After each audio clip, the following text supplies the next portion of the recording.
Good afternoon, everyone, and welcome to istitutomarangoni Milano and the 2024 edition of Front Row. And the theme, as you know, this year is hyper-essentialism, which explores the current evolution of a moment and its impact on collections and consumer choices.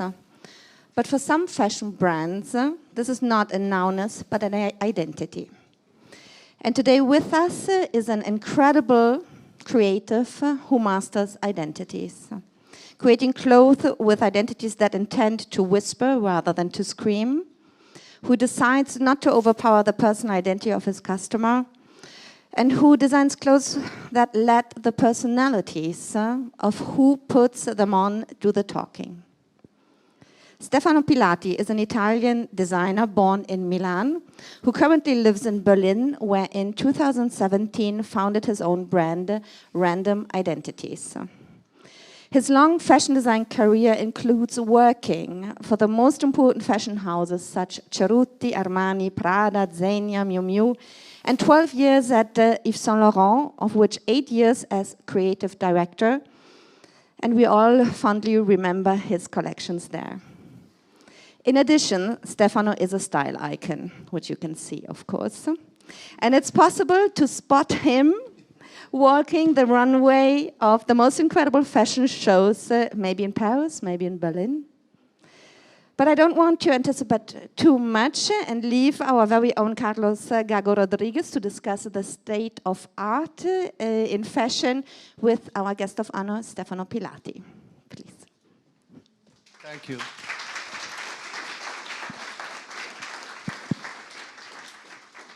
Well, Stefano, thank you again. As you see, the room is crowded as never before because of you.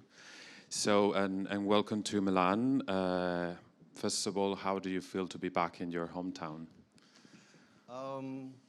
Well, I don't come to Milan much often, and I have a limited number of friends here. So that's one of the reasons why I come sometimes. It's a mixed feeling because I find the city, especially getting older, and after not being in the city for a long time, it's inevitable for me to not recognize a certain elegance, a certain chic. When I was little, the mixed match of architecture, you know, the 60s building close to the 16th century building or 18th century building, I kind of hated it, you know, because I thought it was a bit messy. That said, now I think it's the characteristic of the city, you know, and so when I walk around, I like to look up more than down, unless I look at my feet because I don't want to see anybody, but or run into anybody. But like the reality is also because, you know, like areas like the center, for example, is very much embedded of memories that brought me to love fashion. The stores, when they were open,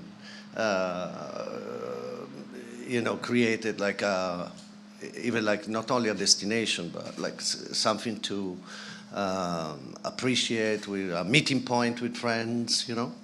And now I suffer a bit the fact that, for example, what they call the quadrilatero, you know, I mean, if you put a roof on it, you know, on the area, it becomes like a mall, yes. You know, and then you can find, I don't know, it's a bit frightening, you know, like you see 25 Louis Vuitton stores and yes. 500 Pradas, and you know, and like, you know, like.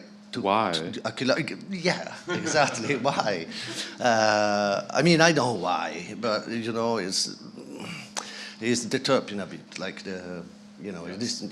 That is what disturbs me. And other than that, I mean, Milan is always felt a bit tight to me, you know. And even when I don't want to, even when I'm open to it, let's say, you know, I can't stay more than 2 or 3 days. Because it's really a question of feeling. I don't have horizons. I don't know what to say. You know, feel much better now in Berlin. It's the city you are living now. Yeah, I mean, like Berlin is vast. is ugly. Ugly chic. Ugly chic. No, just ugly. It's just ugly.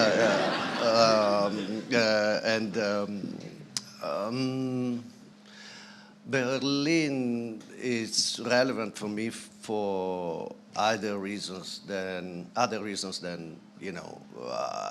feel comfortable because you're surrounded by beauty, which is a very, very important thing. I mean, like when I lived in Paris, if I didn't have that kick, probably I wouldn't have been able also to dig into the French culture and get to know the house that I was working for. While Berlin, it's an anti-conformist city, and that is very refreshing. Yes. There is a sense of freedom. There's no pressure. Liberation. There's no social structures. Yes. So in that sense, it works very, very well. And especially if you want to stay kind of anonymous. At one point, I left Paris because there was too much pressure for nothing. And Yes. if you are a creative person, you already have like your inner pressure. You're constantly like in search for something, and constantly pressed by ideas over ideas To over produce ideas. something. So like I mean, Yes. even in my dreams. Yes. So Berlin, in that sense, is. More lethargic, except at night. Except at night. It's very, Well, Diana mentioned before, son of your Sorry, say process. it again, because I was Yes, just- no, it's okay. I will repeat. So Diana mentioned before, son of the brands you were working for. Yeah. You are still working as a designer in your brand, but your career, for the students seems like the dream that came true. And when did it start? How was this journey? And do you want to share with us any points of this journey and how everything started and how do you ended up in this, the individual you are today? Well, first of all, I think I work in fashion because I can't help it.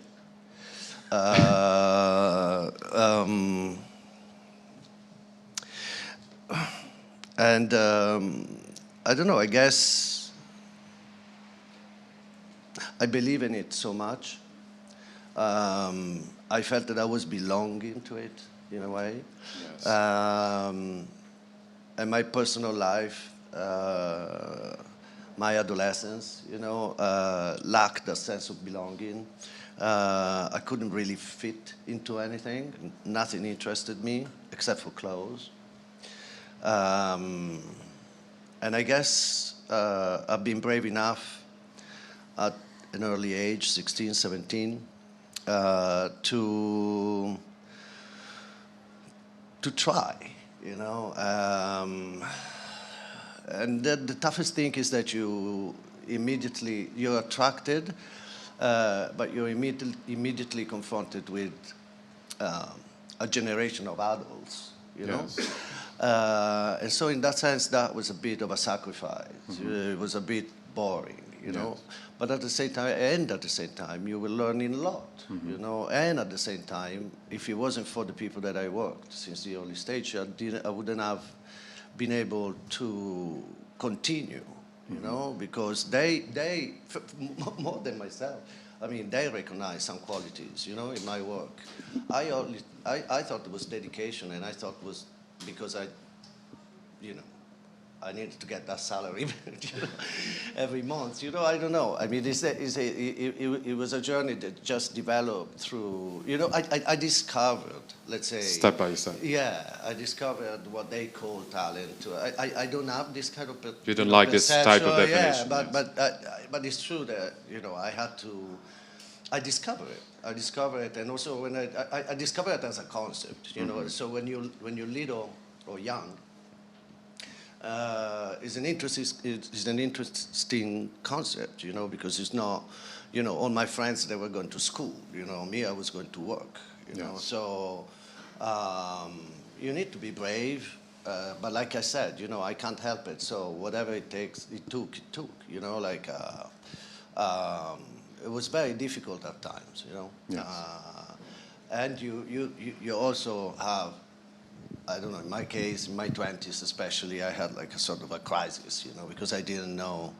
You also have these thoughts like, oh my God, I need to work for the rest of my life. What's going to happen? Considering that I don't like to work. You don't like to because you are a creator. Yeah, exactly. So for me, like, best wish is like never work. But when you love what you do, you don't have to work that much, don't you? I'm sorry? When you love what you do, you don't have to work that much. Oh no, you don't consider it. You don't consider that as a work. It's my fun. It's your fun. It's your life, and, yeah. And then you work, and then you read, or then you watch a film, or whatever. Yeah, mostly. Yes. Or do nothing. Or do Absolutely nothing. Yes. It's nice to contemplate instead of just. And then, again, it was for the people that I work with. I mean, like I did my job, and they liked it. Then Milan was very fertile, in that sense, because it was like bang on in the 80s. Everything was booming in terms of fashion, made in Italy. My formation is in fabrics, Yes.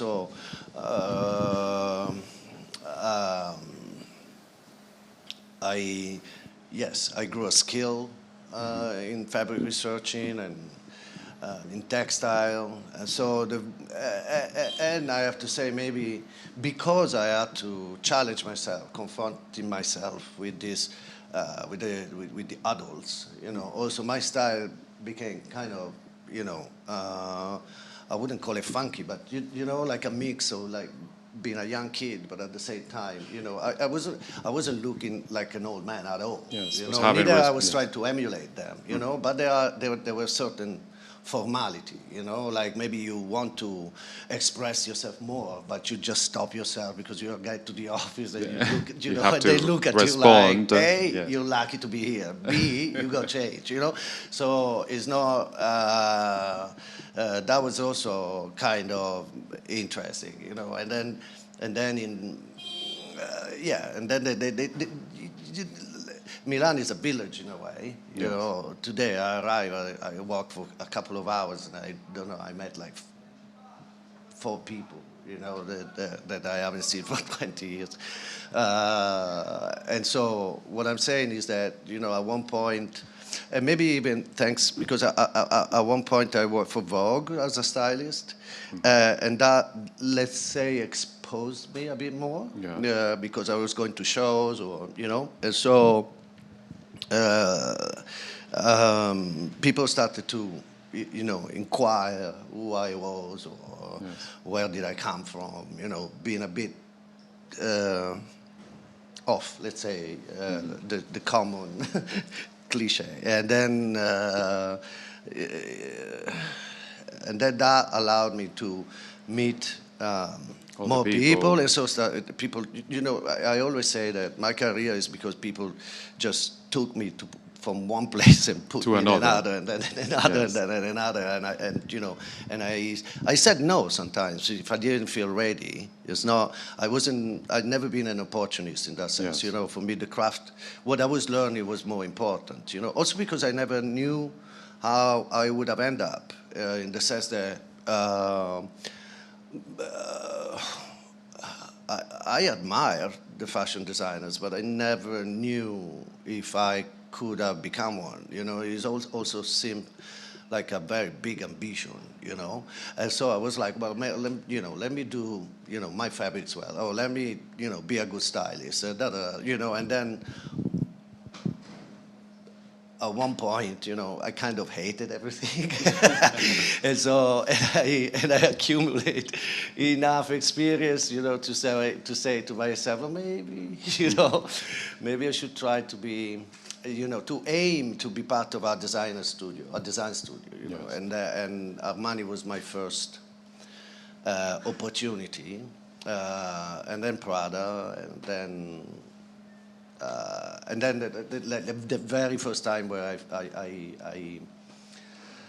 I started to, properly design a collection was at Prada for Miu Miu, and that was a kick. I have to say, for me, it gives me confidence. I liked it very much. I liked the environment. I loved Miuccia, you know, like beyond.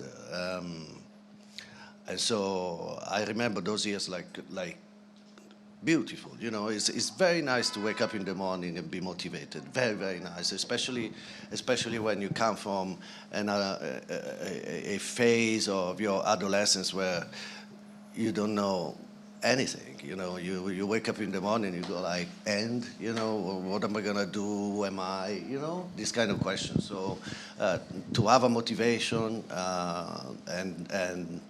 and follow it. Yeah, it was beautiful. And sometimes it gives you also a parameter, you know. When I wake up and I'm not motivated, it's because there's something wrong, you know, with me. So it was poetical but formative at the time. Oh yeah, 100%. You know, that's all I have to say. That's the only thing that I like about Milan. You know, it can really give you a fashion education. Yes. Yeah. Yes. Well, and then after this period working for a lot of people and brands, then you How came dare up, you? you came up with your project, with your brand, Random Identities, which is a very special name. And if you want to share with us why this is the name of your brand. And I guess what I see behind this brand is that idea of creating a very more than fashion and style, sort of long-lasting and permanent wardrobe, something that represents you maybe more now because you are more self-aware, you are more free to create and to express yourself more than before working for other brands. How now you are in this project expressing yourself? Well, you know, work is work. Sometimes you're confronted with a dimension that it becomes a job. You know,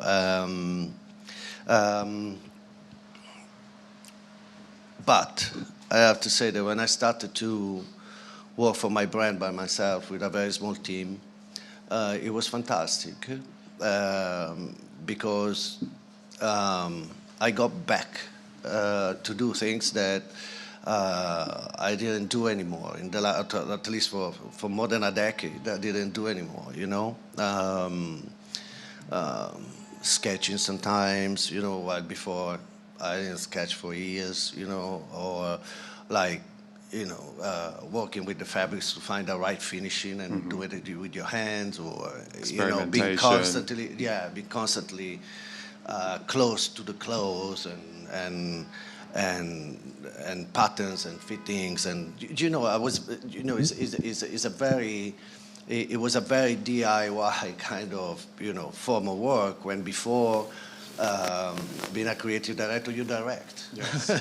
And so and you feel that you don't have and you feel that you actually abandon, you know, part of yourself or some of your how can I say, qualities or skills or whatever. You know, some of the things you love, you actually lose them. You know, because there are other people. You know, and so to do it for you.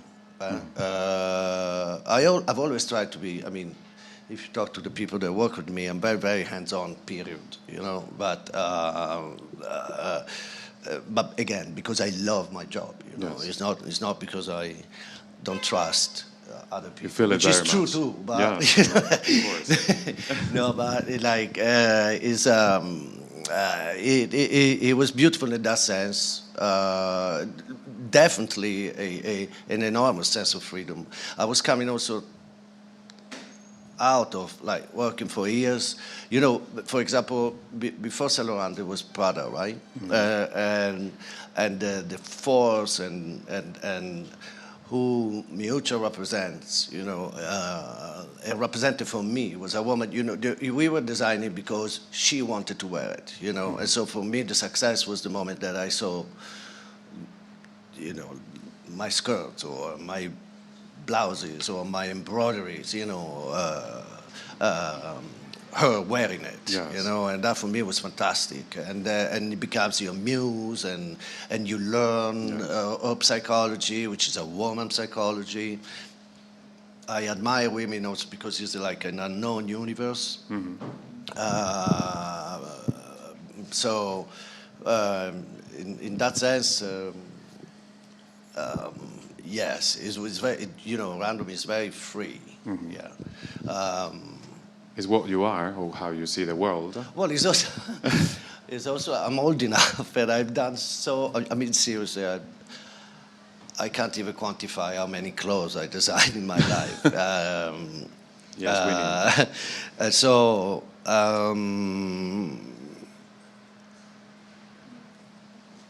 yeah, it was also a take on fashion that had like the mission to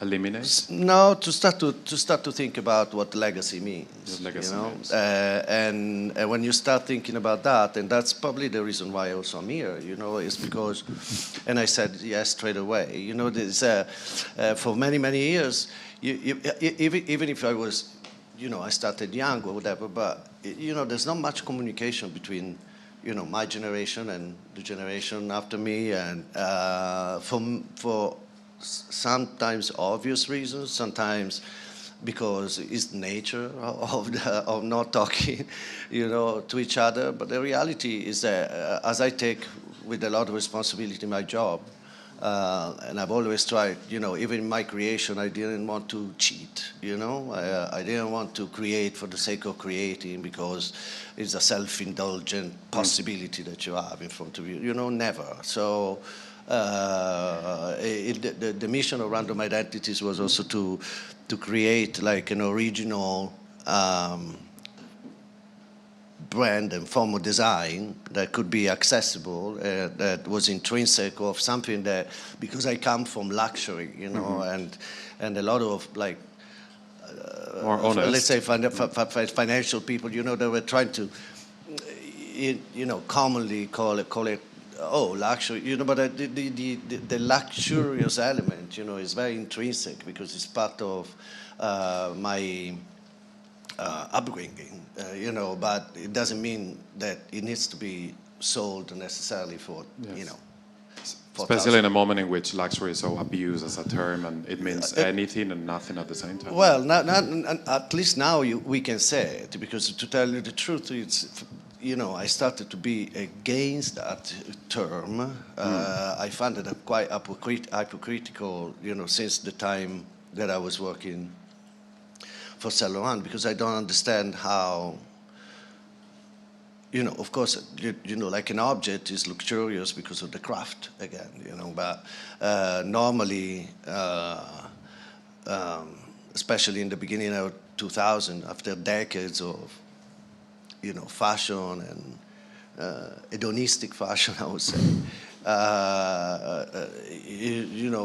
what's luxurious about a bag that you can find in 500 stores? Yes. You know what I mean? Like, if it's accessible for so, everyone to buy. And so that's why I always directed my interview, say like, what's luxury for you? And I was like, time, water, like not necessarily looking at me. thing. Yeah, exactly. They were looking at me like I was a freak, but it's actually what I believe. And very related to what you are saying, Stefano, the topic of this front row is hyper-essentialism. And I was wondering, what do you think about that idea that the industry now is trying to get some pure left, some, it's like something very essential or something very puristic? Do you think is that a response from the consumers seeking for a type of essentialistic vision or something reassurant? Or do you think it's more like the industry moving the consumers towards that direction because financially speaking is more positive and it's more has a positive response for the brands and the industry as a whole? That kind of, I don't know if saying homologation or kind of idea of looking very similar, let's say. Yeah.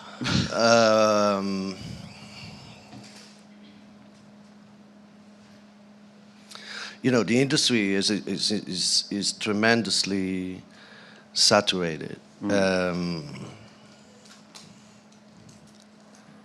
and the roles adjacent to creativity are abusing a bit of it, in the sense that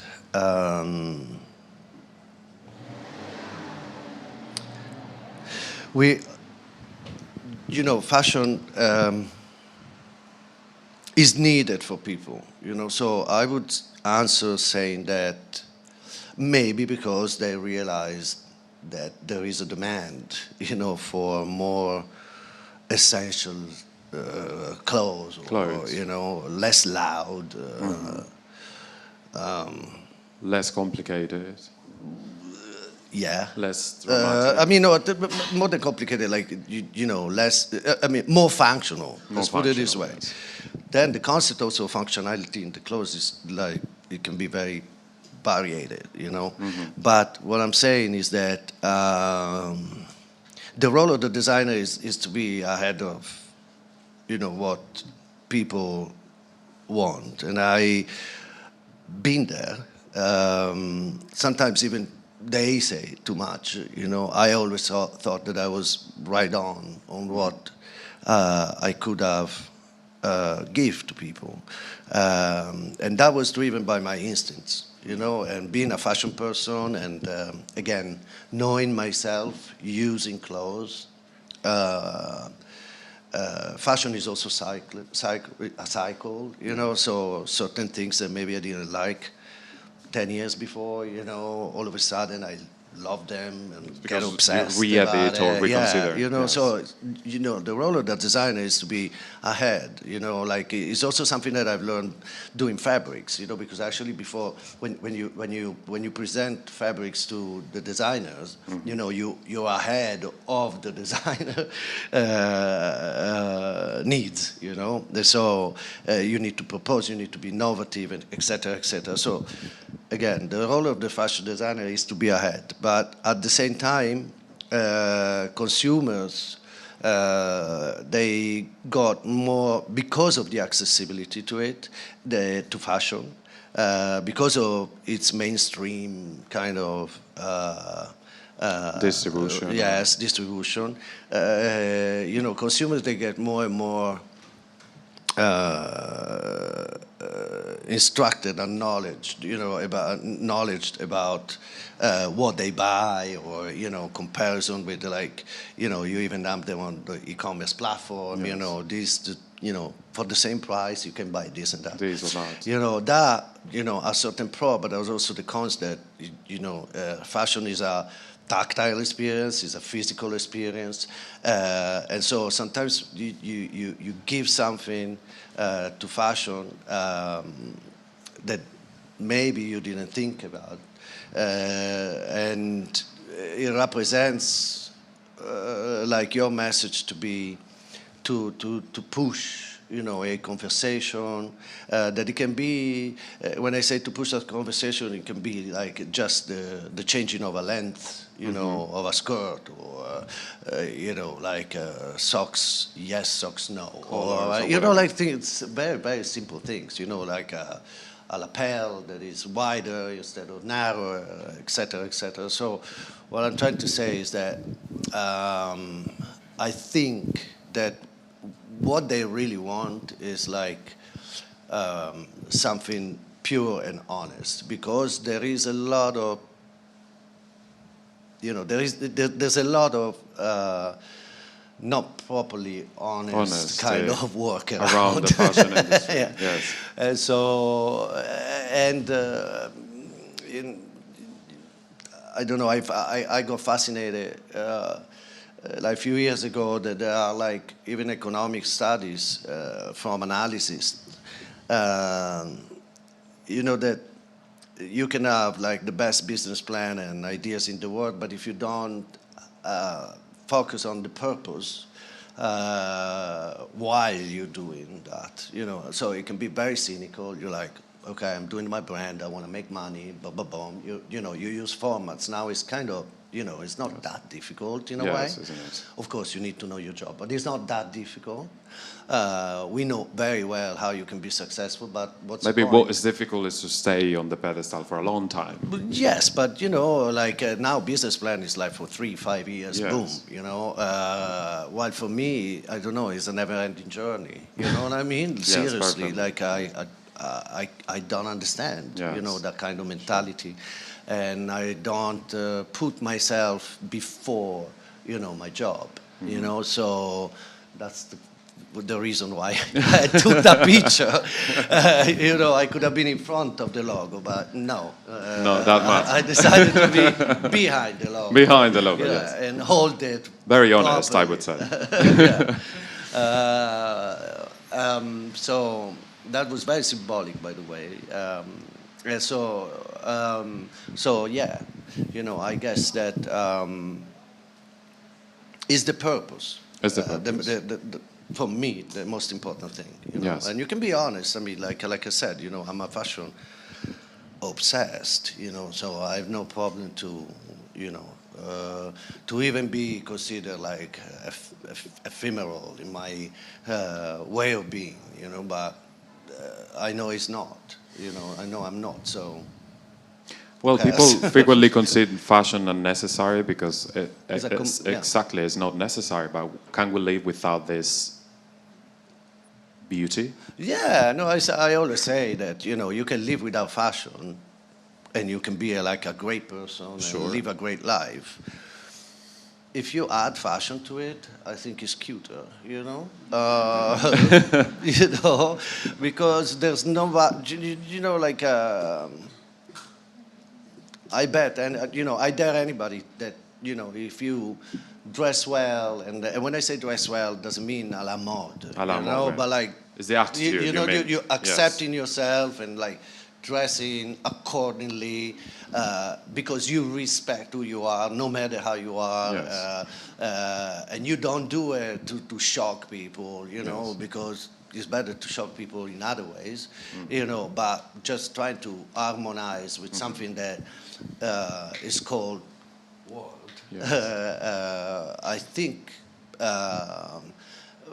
You know, it scares a lot of people. You know, let's say that maybe for me, you know, right now it seems so natural, you know, and probably I am a natural in that sense, but also not true really, because while I was learning to do fashion, I also learned about myself and what is good for me or not good for me. You know, I also use myself as a vehicle. You Yes. know, I always use myself as a vehicle, and this, like, in a very, I don't know, it sounds a bit selfish, but I don't design anything that I wouldn't wear. That's great, You I know, guess. Very honest, going back to the point. yeah, and I test it, and you know, I put it on, and you know what I mean? Like, obviously, with women's wear, it's a bit more difficult. But right now, for example, even that boundary, another mission of my brand, you know, that boundary is kind of unnecessary. Unnecessary. Yeah. Yes. So, and also, I have to accept that maybe I have to accept it. Yeah, I guess, because the feedback from people, you know, talking about my style has always been appealing to men and women, you know, in kind of the same way, you know, like from a football player to, you know, Ballerina. editor-in-chief. Yeah, you know, and so you're like, is that the raffle that gave it away? You know, but at the same time, the football player likes it. Likes you know, it. I would have wear it. You're like, What is that? Yeah. So what I'm saying is that it's also a study. You know, Yes. it's an yeah, it's a study. That I use also my fashion to study Yourself or the world. myself, people around me. Where are we? What are we doing? What do we need? You know, why are we doing it in a certain way? Stefano, even we talk about this reassurant look, what it seems, well, what happens in The what, fashion, sorry? the reassurant look, that quite luxury, all these things that people talk about in the last few months. So now there is the other side of the yin or the yang, which is, it seems like because of couture and all this happens in Paris, that drama seems to be back in fashion, a little bit drama. Yeah. Do you think that dramatic or that drama is because we need that undiluted essence, that it's necessary to believe in fashion and not just buying clothes, or buying clothes but believe in something that it's beyond the clothes? It's not maybe necessarily a drama, but it's a story maybe. I'm not very familiar with all these terms. Yes.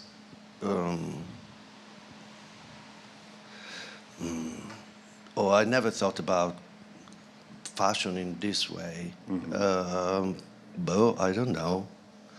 Drama? I don't get it. Yes, well, you see like- that shows, like the shows in Paris, Margiela, all this thing that is like overdressed and a lot of styling and dramatic and Brassai inspiration. Like in a theatrical way. Yeah, theatricalization. But Yes. you know, like if we talk about Margiela, you know, John has always been that person, that Yes. way of doing fashion. You know,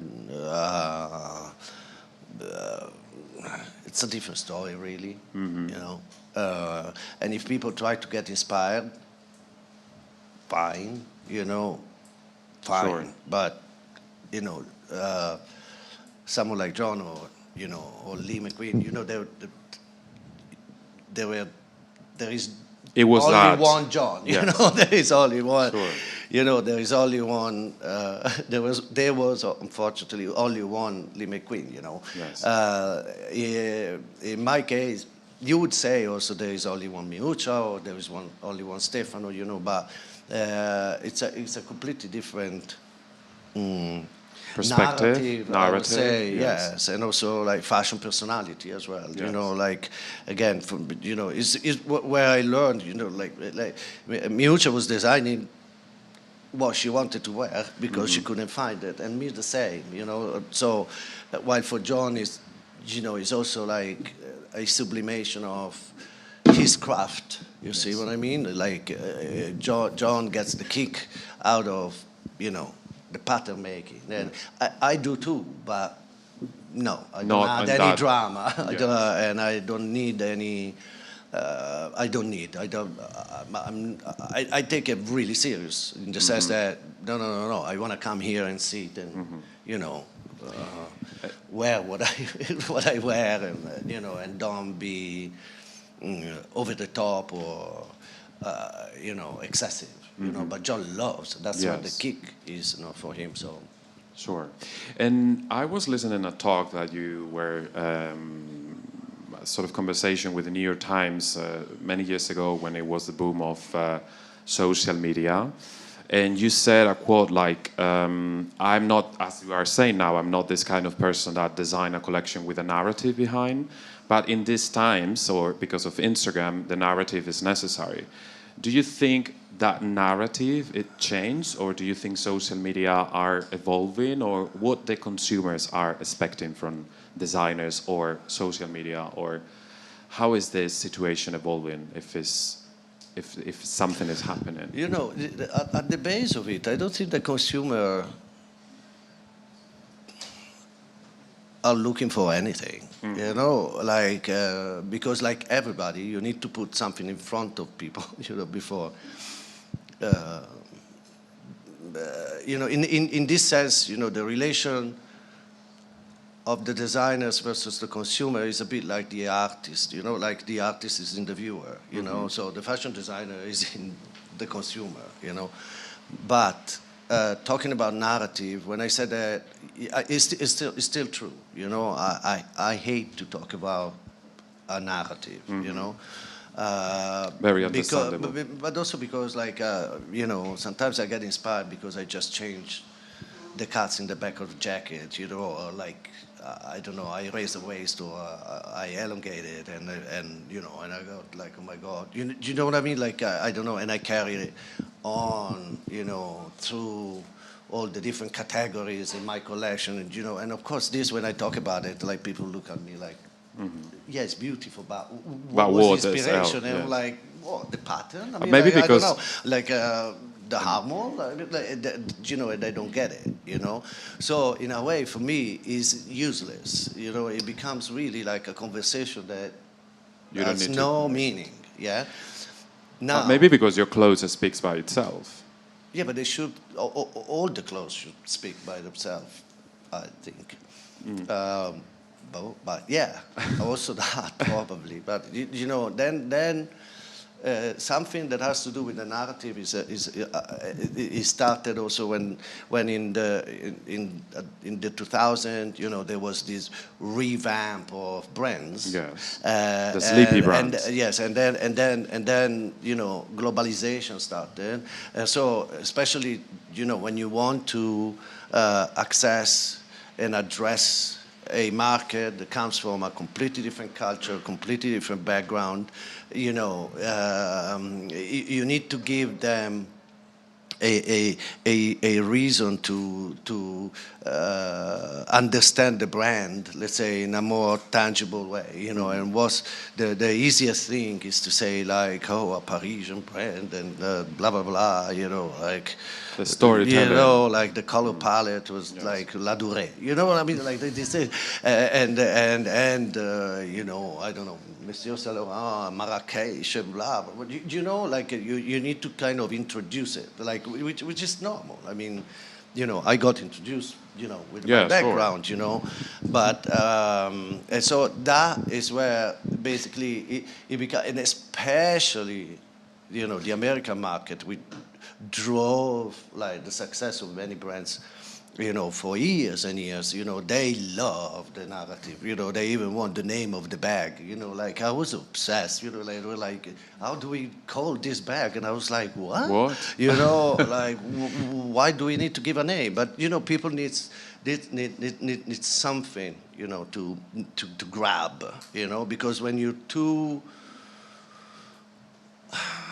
abstract, let's say, unless you know, then and this is not even it doesn't even come from the designer. It comes more from the CEO, or you know, the merchandisers, or you know, the retails buyers. You know, like they need.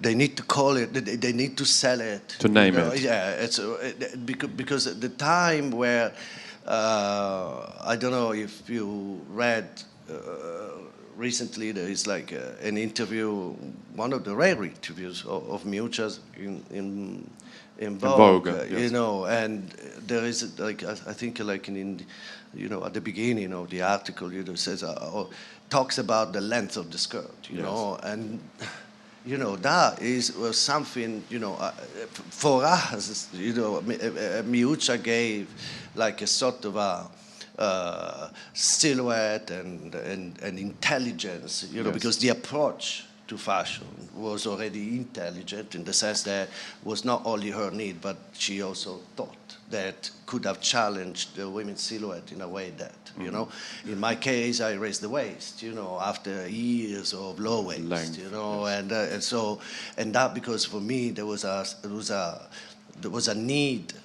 for society to go back to have a feminine body be represented by the curve, you know, like because the male figure in society was in crisis. You know, I wanted to empower women, you know, and I wanted to break also this idea that, you know, and it's crazy because now everything seems for granted, but it wasn't. You know, like the moment that I put the belt, you know, like people was like, oh, where are you going? Like this, you know, and then they get used to it, and you know, little by little, and that's what I said. Like, you know, you're a bit ahead, but at the same time, you foresee, you know, what other people needs, you know. So, and if you do it again with a purpose, you know, that's hopefully it becomes also your success, you know, and you're satisfied because you feel part of something that can change people.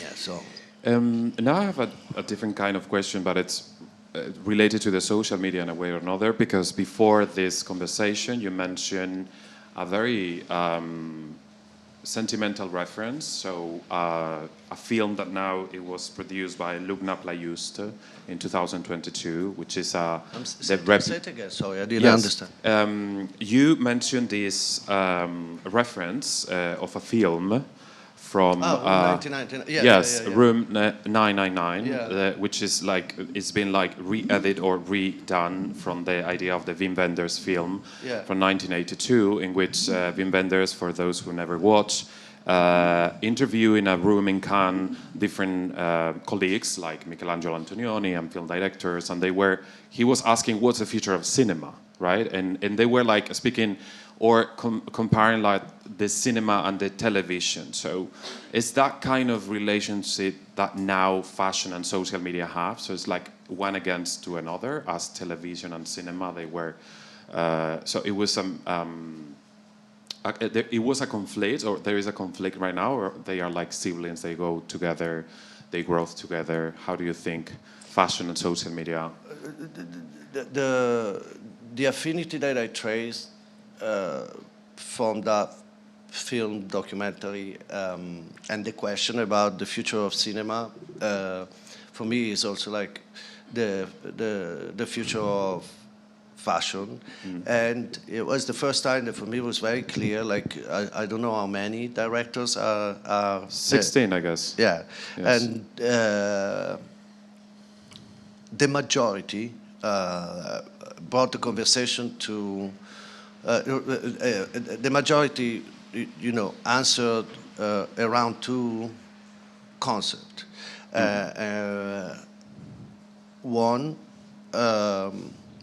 was, for me it was very fascinating, because sometimes, I don't know if you're familiar with it, but when you watch old movies, and especially Godard or Truffaut, that are like some of my favorite cinematographers, they're so simple and so powerful, yes. So it's funny because I didn't know some man has a citation about Godard calling his film like the petit film, the small films, and I was like, it took me a moment, and then it was very much around the budget. They didn't have money. They didn't have it. Yes. Like, even Fellini or like Antonioni, Italian neorealism. Yeah, yes. So, and they got slashed, left and right from the critics, while in fact they didn't have the special effect. That they were very DIY. They were very like within a constraint, and that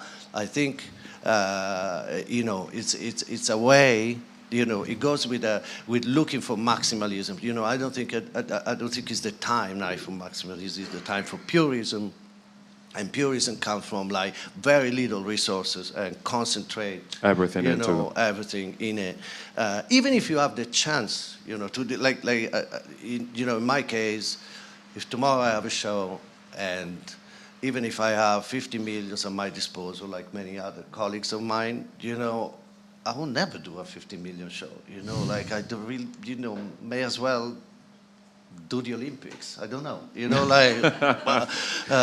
sure. It's not that necessary. Don't know. Yes, No, yes. Besides the fact that, maybe, or I will give it to, I don't know, someone. But what I'm saying is that, that was very interesting, one point. And then the other point was that, related to social media, is that like a couple of directors said like, there are this form of filming movies in social media, and I think of course cinema is not gonna die because look at it. I was like, I wanted to throw up, but. Because I was like, what you mean? You're talking, you're calling film something that is like unreal? Yes. But maybe they had a point, I don't know. But again, the majority talked about the need to appreciate, study, support, craft, You know, making a movie is making a movie. Yes. You know, so it's not just like having the phone, and it has nothing to do with the lens. You know, you can do it with the phone. I don't know if you, well, like Tangerine was a fantastic movie. You know, that has been shot with the iPhone. But what I'm saying is that it's not that. You know, it's more like where do you, stay focused to what is the purpose of what you're doing again, you know. And for me, there is a lack of understanding in social media that you know distracts by factor, you know. So, and I don't think that you know, as always, like a good news, nobody is interested in good news. No, they're all interested in. We are all interested in bad news, you know. But so I believe that even talking about narrative, if you start to talk in a contest like this, I will never say myself to say it. You know, that craft is important, you know, or to a young designer or whatever. But it's true that if I start to talk about craft in social media, you know, like it's they not the probably right turn room, my you said. Instagram down, you know, because it doesn't interest anybody. They don't even know what I'm talking about. Yes, you know, so. yes. It's not the right audience, maybe. No. Listen, when you mentioned the Wim Wenders, is very funny. Well, funny, not funny is not the right thing. But this year, with my students in fashion styling and design, we are discussing about the visible and invisible. And my topic is because, I was discussing with them about Rothko and how Rothko codify spiritual dimension. Then we talk about Cindy Sherman, more in the materialization, how they, Claude Cohan and Cindy Sherman, they use self-portrait and photography to explain something, make it visible. And then it was, the other reference, it was Wim Wenders in Wings of Desire, because the angels on the film, they cannot be seen. So the purpose of this research is to make them understand how, in a way, the artist or the designer or the creator is a codifier, is someone who make it visible or make it in a material way, or, you know, something that maybe it exists in I don't know where, but you make it visible. Is that the creative process that you believe in, or how do you think about this idea of make it visible, the invisible?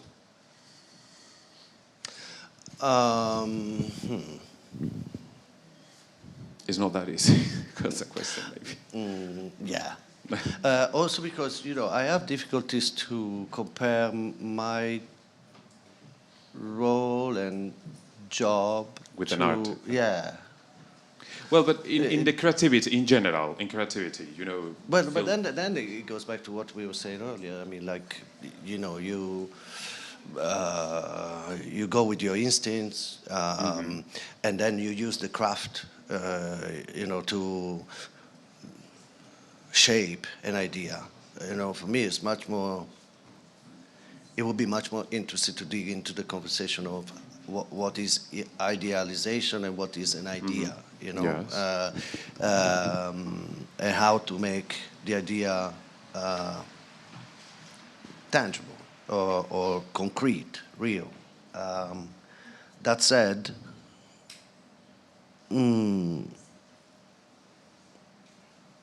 I think that with craft also you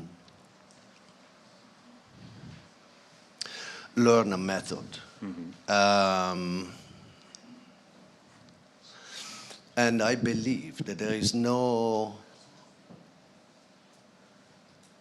even no improvisation without a method. You know, you can improvise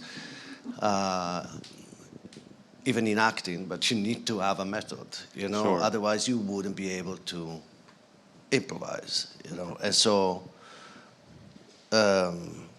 method and craft, I think, are the base and are the service of what are your instincts and your ideas. You know, like for decades, you know, and I still someone like this. You know, I have ideas all the time. But what gave me confidence is that I finally learned one day or at least realized, yeah, one day, that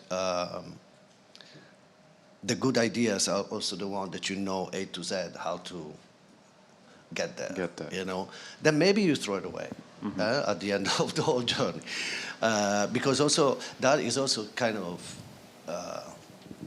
you need to be careful, you know, because sometimes you fall in love with your idea and it's actually crap, you know, and you spend all these like, oh God, look, the fabric is fantastic here, but it doesn't do anything with that fabric, you know, like it's not good for pants, it's not good for our dress, it's not good for this, it's not good for. Quindi, what I'm trying to say is that yes, I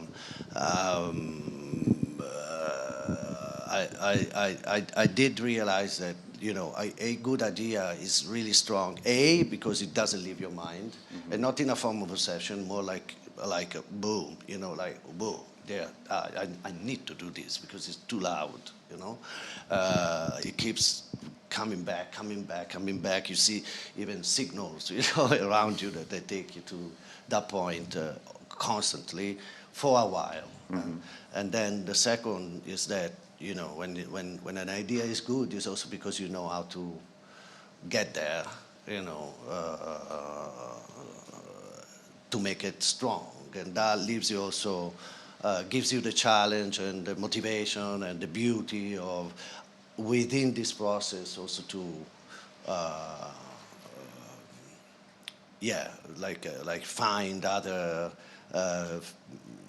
faces of that idea, other nuances, you know, and so that is when the idea is really good, you know. Understood. Stefano, thank you very much. We don't have more time for questions, but we have 1,000 of students that they are hanging on your lips. So now is time for Q&As. Little so Q&A, I would imagine that a lot of people have questions. Yeah. So, like 2 or 3 questions from our audience because they are so happy that you are here. So, I know exactly that they want to ask a few questions because they have the opportunity. Maybe from one of our German students who's here, Lilith Becker. She's from Berlin, actually. So, do you want to ask a question, please? First of all, hello. I've been following you for years. It's a great pleasure to hear you talk. Thank you. Sound like a beautiful soul, actually. I really like the way you talk. I was wondering about the start of your career, or even before it was a career. How did you envision your things? How were you able to start creating? Well, you know, you need to challenge yourself, you need to force yourself, put yourself in that situation, confront the situation, and try to, try to give like, try to not fail, because at the end of the day, it's your choice. You know, you said yes, you know, to that challenge, so you better be good. Otherwise, you know, what's the point? 1, 2. Only doing things, you get better. if you step back, or if you pretend that you know, like in life, you know, when people don't understand me, well, you better do it yourself, and then you see, you know, like nobody does it for me, well, do it yourself, you know, and then you'll see, and you know, within that process, you also learn not only your qualities or capacity, but also limits. You also know the limits. But you learn also that maybe certain things that you thought that you were very good at, you're less good, and others that maybe you thought that you were crap, in fact, they become fantastic, you know? So what I would say is, and also like you really need to give yourself time. You know, this is something that it touches me profoundly when I talk to young people, because I was like this too.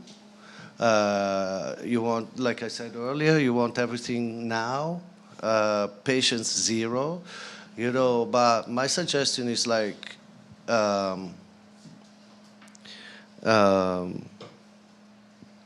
don't say to yourself like, oh, I want to be patient, because it actually sounds really demotivating, you know, and it's too vast as a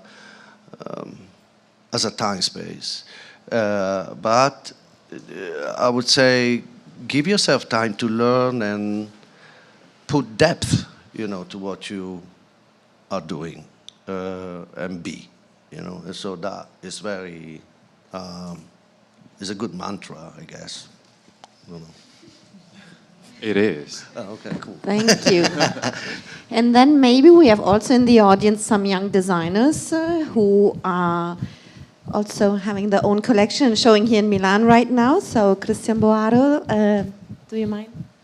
Yes, I mean, as Lilith, which is a student of mine, I'm kind of obsessed about Stefano's work. Like, I'm wearing one of his shirts. That's cute. That's very cute.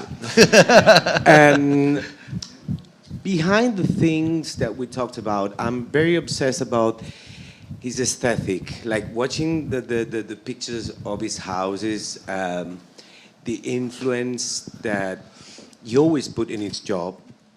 I'm obsessed to understand, which is not a simple question, what's the process behind the roots that you have? So Milanese roots, no? This idea of a certain idea of beauty. And then the influence that Berlin might give you.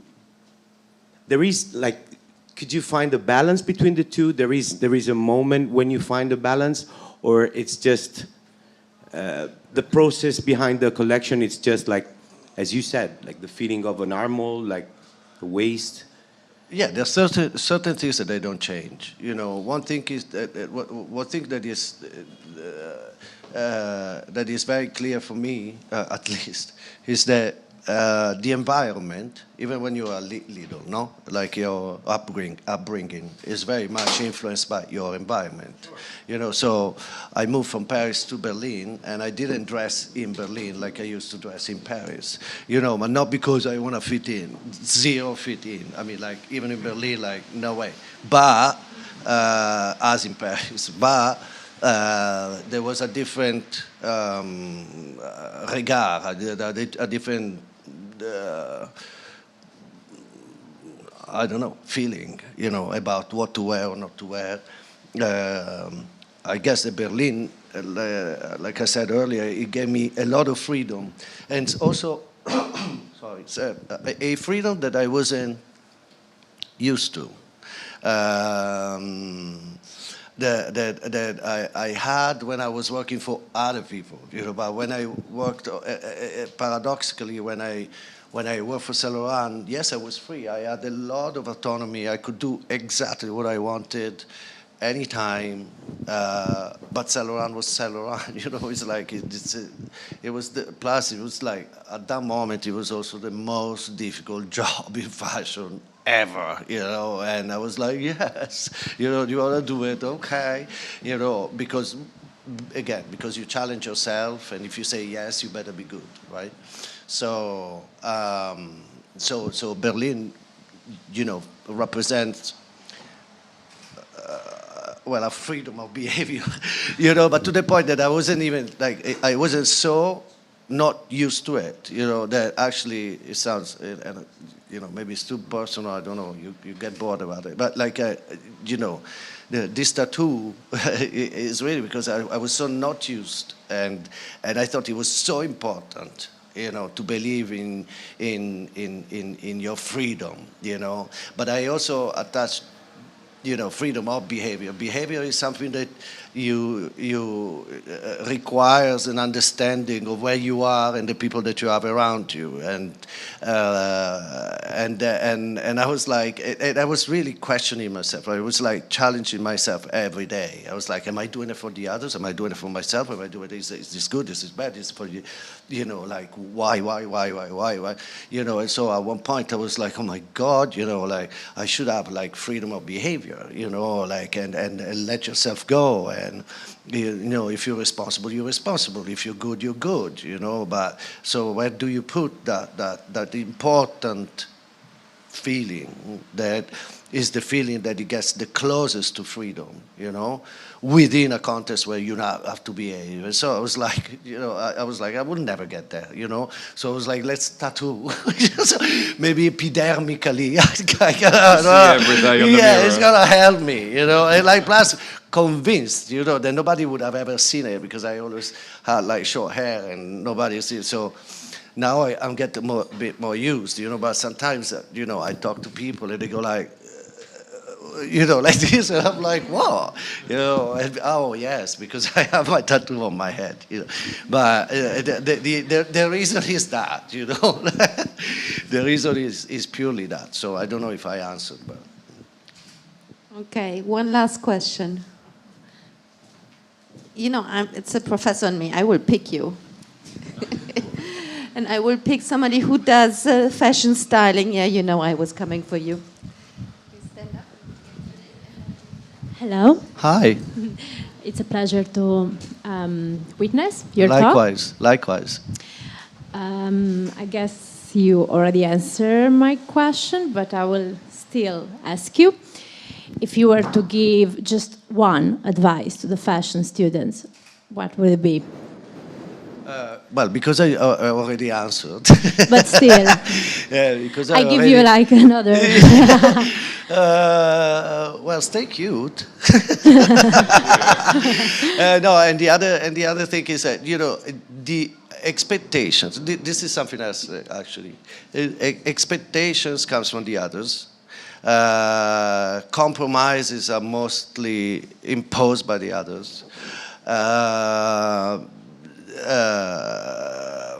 Accepted, but in a way, and get so better that in a way take care of your own expectations. You know, forget about other people's expectations, but what are your expectations? Be honest with that. You know, one, and two, also be like you better know the job deeply, your work deeply, so that one day you will be the one that decide what to compromise or not about your craft and about your qualities. Because when people ask you to compromise, that sucks. I mean, that is really nonsense. They don't know you, and if you put yourself in that situation, it's wrong, you know, because you shouldn't see the things in that way, you know. In a way, you know, to learn is also like to learn to anticipate not only people's needs, that this is too philosophical, but like also like if you work for someone, you know, be the best assistant, because actually you need to anticipate what they want, you know, what your boss wants, you know, as simple as that. And that's a phase. A phase is a learning phase. It's not that I'm going to be an assistant for the rest of my life. First of all, why not? I mean, fashion is fab in that sense, you know, like, because better be an assistant of a fashion designer than an insurance company owner. You know what I mean? Like, I would say. you know, no, so or like a supermarket. You know what I mean? Like director. So in that sense, it's already like a great, you know, kick. So I don't know. Did I answer? Yes, Okay, thank you. I'm sure. very grateful. I would say exactly. Thank you.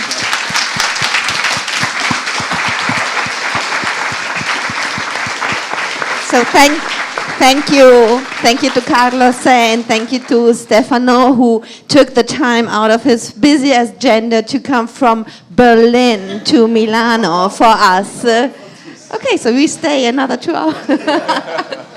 Okay, thank you so much. We are so appreciative of it. Thank you.